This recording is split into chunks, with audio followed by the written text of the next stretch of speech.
What is up, everyone, and welcome back to another episode of our Kings related podcast, wherever you may be. Thank you, as always, for joining me for another edition of the show.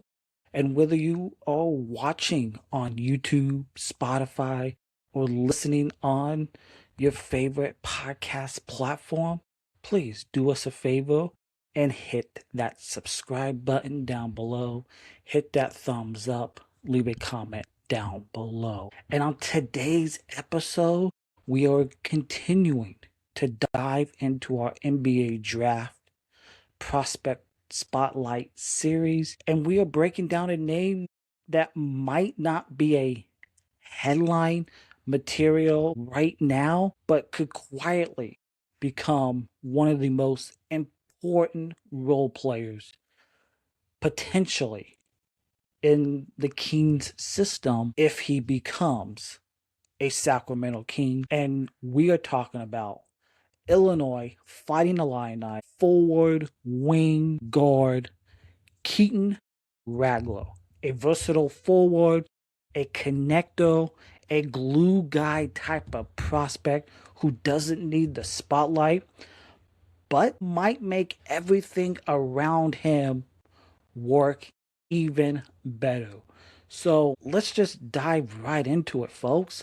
Like this past season for his freshman year at Illinois for a really good Illinois men's basketball team, coached under Brad Underwood, played 37 games during the season, averaged 33.9 minutes a game, 17.9 points a game, 5.1 rebounds, 4.2 assists, shot from the field 44.5%, and from downtown when he's on, Keaton Wagler shot 39.7% from downtown, so close to 40% from three. From the charity stripe free throw line, again, really good, 79.6%, 0.9 steals, 0.4 blocks, and he hardly turned the ball over in his freshman season for the Illinois Fighting Illini. Like, Keaton Wagler is the type of forward that every team needs. Even if he's not the name headlining the stat sheet or the box score, he's versatile, he's instinctive, he impacts the game without needing the basketball in his hand, and he's not your go-to scorer, and he's not even your primary playmaker, but what he is he's a connector on the floor, a glue guy, the type of player that keeps your offense flowing, keeps the defense organized, and he makes everyone around him better on the floor.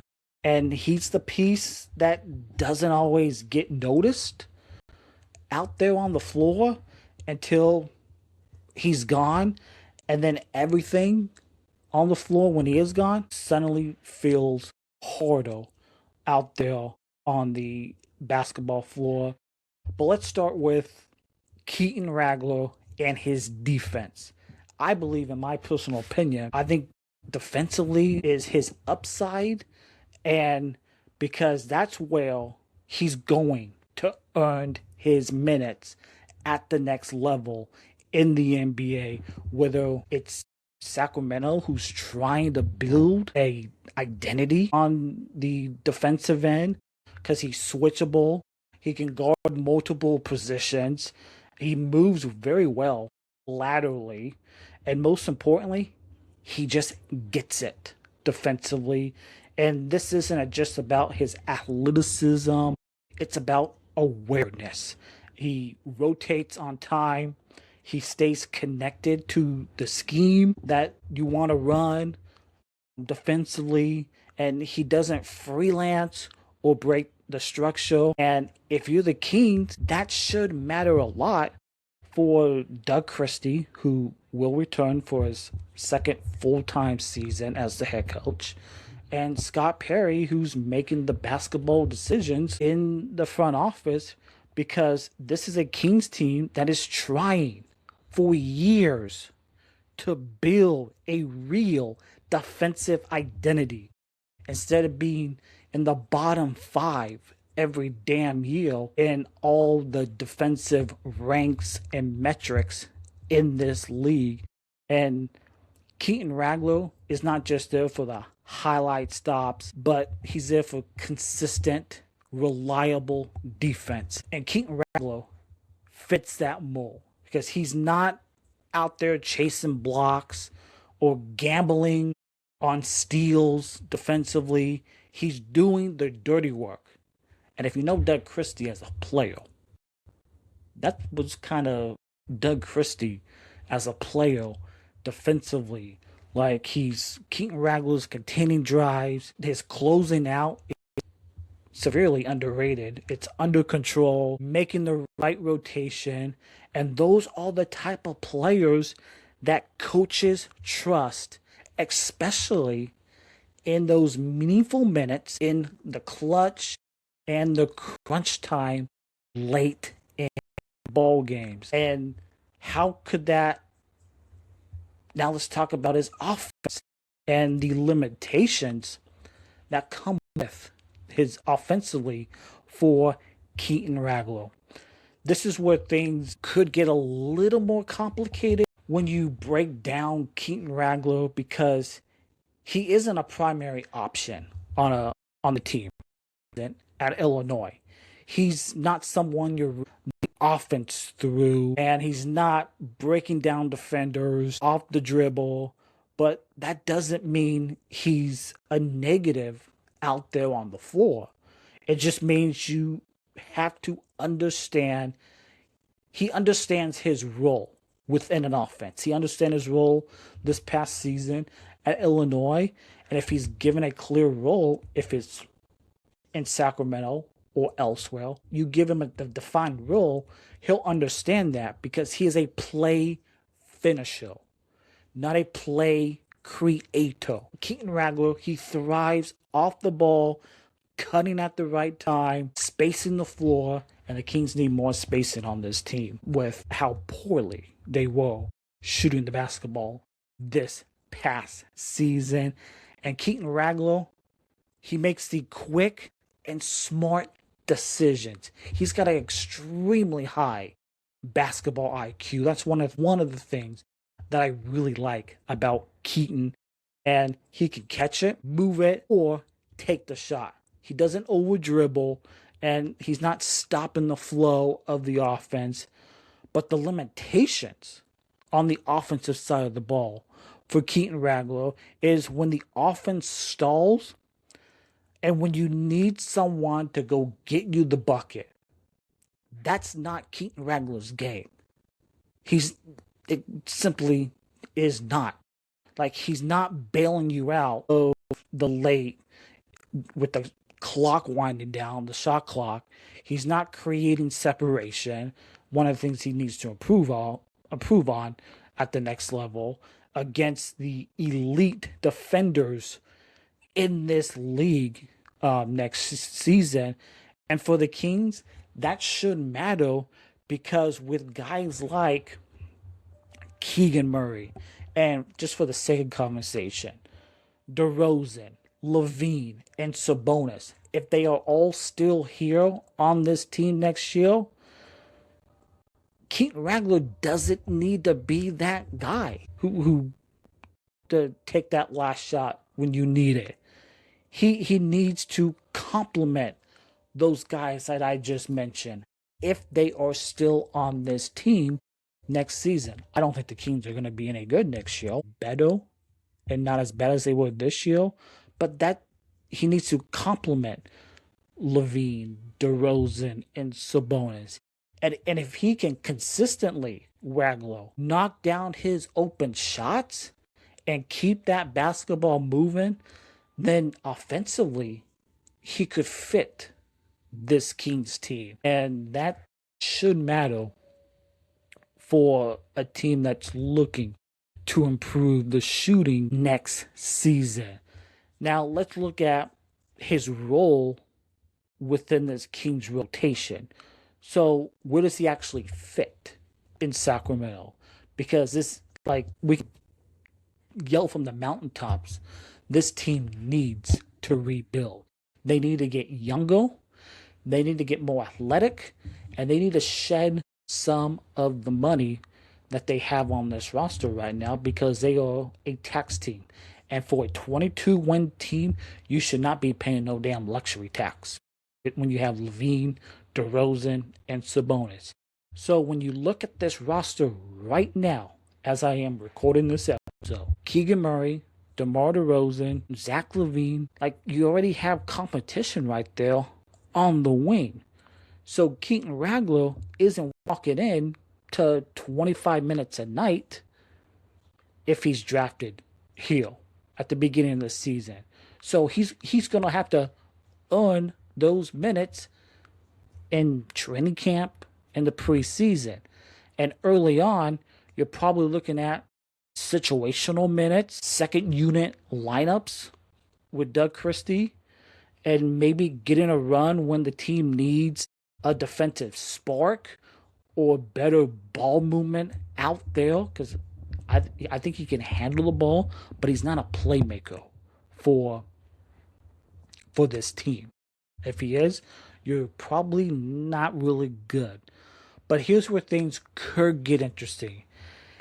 Keaton Wagler, he fits best next to high usage players. Because if you can line him up with a scorer like Levine, if he's here, or a creator like Sabonis, facilitating from the elbow if Sabonis is here, suddenly Keaton Wagler's value pops off the screen with the cutting, the spacing, the defense, doing all the little things that don't show up on the box score and the stat sheet. And if Keaton Wagler proves that he can defend consistently and consistently knock down his open shots, he could absolutely carve out a real role in Doug Christie's rotation, maybe not as a star player, but as a trust piece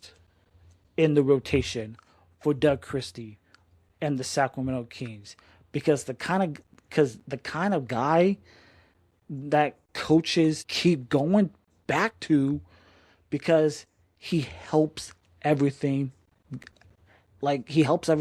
function on the floor.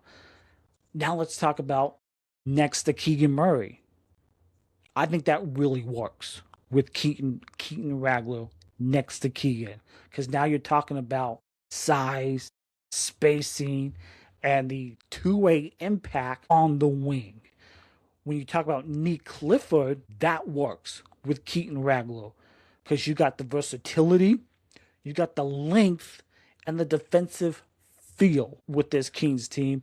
And defensively, if you pair him with DeAndre Hunter, now you're building something kind of real, because that's a legit wing defensive unit, switchable, physical, because this team needs to be more physical, and neck. And we saw it with Dylan Cardwell, as physical that he was, getting those meaningful minutes down the stretch this past season. And that's the kind of group that can actually slow opposing teams' offenses down. And here's the key with Keaton Wagler. He doesn't need the touches, and he doesn't need plays called for him either. He just needs a real defined role within the offense of the Kings and Doug Christie, where he can defend, move the ball, and make the right play out there on the floor. And on a team like the Kings, with established scores, as I'm recording this right now, already on place, who knows if they will be on this team, that might be exactly what this team needs.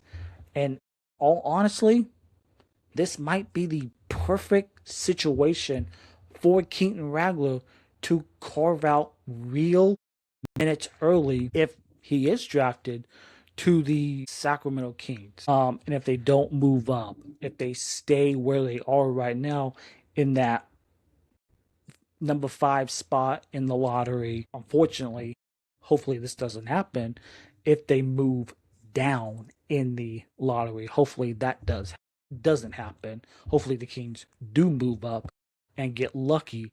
So what is the ceiling for Keaton Wagler in the NBA? If everything that I just talked about, if it absolutely clicks, if his jumper becomes consistent, if his defense translates to the NBA right away, you're looking at a high-level role player for a team next season and beyond. In my opinion, not a star player or a franchise cornerstone, but the kind of player every winning team looks for and needs. A connector, a defender, a low maintenance, high impact piece on a team. 25, that gives you 25 to 30 minutes a night, who can guard multiple positions on the floor, knocking down open shots if they become consistent, and making life a little bit easier for your best players on your team. And for the Kings, that should absolutely matter, because this team doesn't need more ball dominant guys. They don't. They need that ball popping to be moving. They need guys, the Kings, they need guys who fit, who can defend for once in their damn life, who move the ball.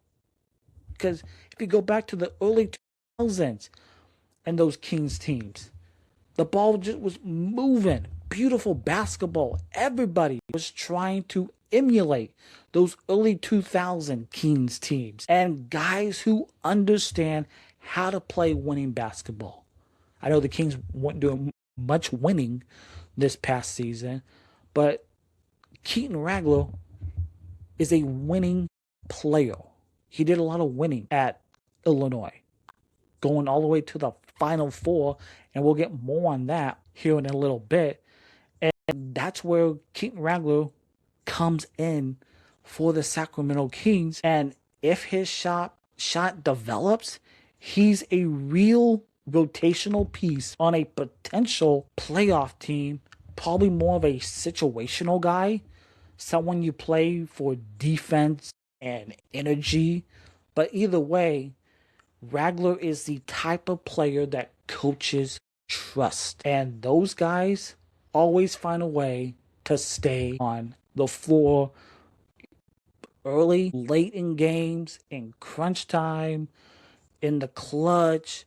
Those are always guys that coaches will always trust, because they know how to play the right way.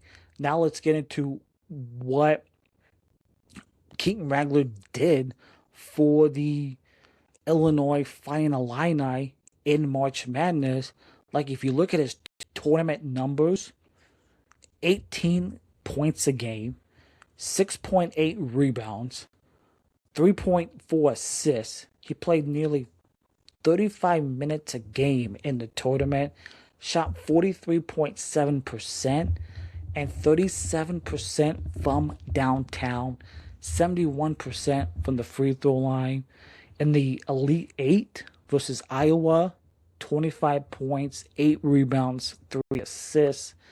In the Final Four, where they eventually lost to the Connecticut Huskies, 8 rebounds, 20 points against fellow NBA draft prospect Kingston Flemings and the Houston Cougars in the Sweet 16. He had a double-double in that game. 13 points, 12 rebounds, and 3 assists. In the first round of the tournament, 7 rebounds, 7 assists, and 18 points.